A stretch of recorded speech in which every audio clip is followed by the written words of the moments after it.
Hi folks, welcome to week 6, second to last week of the course. Excellent work by all of you so far. You really put in a tremendous amount of effort this term, and week 6 and week 7 there are no major assignments, so I think you should find these 2 weeks a little bit less intense. This week we'll look at working with families, beginning an overview of theoretical approaches for engaging families, looking at assumptions, as well as the impact of trauma in working with families. You'll be revisiting the Sanchez family case from 501 to look at engagement and assessment. Finally, you'll be learning about genograms and ecomaps as you learn about assessment tools for work with families.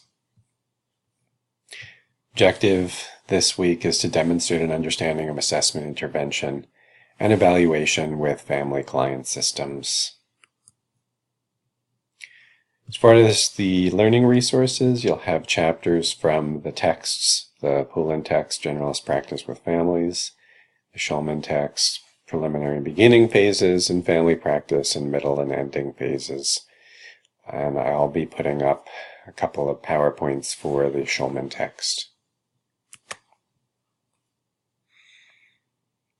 This first discussion is a little bit more involved, perhaps, than some other discussions. You'll revisit the Sanchez family case. This week's focus is on engagement and assessment with families, exploring and reading through the resources under Engage and Discover, assessing the situation from the New Directions in Social Work Series website.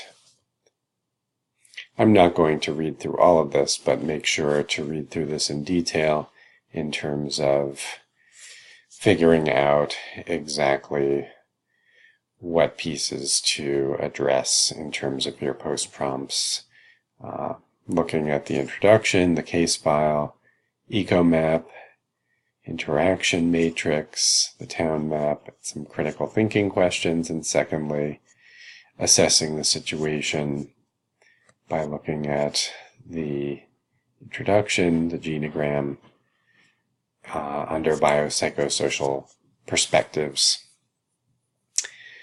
So you're going to choose one of the lenses and respond to the questions at the end of the lens's description. Make sure you state which lens you've chosen and number each of your answers to show which questions you're responding to. In the first part, you'll choose one member of the Sanchez family and respond to each of that member's critical thinking questions.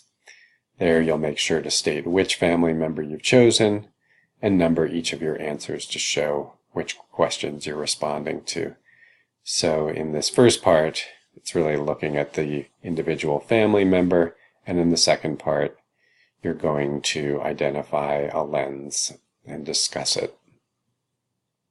And then your response prompt, similar to others for the course, what you learned from your classmates' post, what you can add, similarities and differences, challenges in assessment and engagement phases, and then instructions about the post and response guidelines. And then the second discussion is to find a video of a family session, preferably an initial family session in which you review and critique the worker's use of techniques of contracting with the family. Be sure to address topics as discussed in the Schulman chapters this week: clarifying purpose, clarifying worker's role, reaching for feedback, addressing authority issues, and so on and so forth. Make sure to discuss any diversity issues that you've observed in the video as well. In this discussion, you won't see other students' responses until you've posted. And the idea here is that all of you have looked for an individual video so that there's as little overlap as possible, although I imagine some of you will find similar or the same videos. And then in your response, you'll view at least one other peer's video and provide constructive feedback relating to their view and critique of the worker's technique. You'll incorporate specific references to course readings describing things the workers did, that the worker did well, and the technique implementation and things they could improve. And you'll follow instructions for the post and response. And that's about it this week. So looking forward to your ongoing work, and we'll talk next week. Have a great week, folks.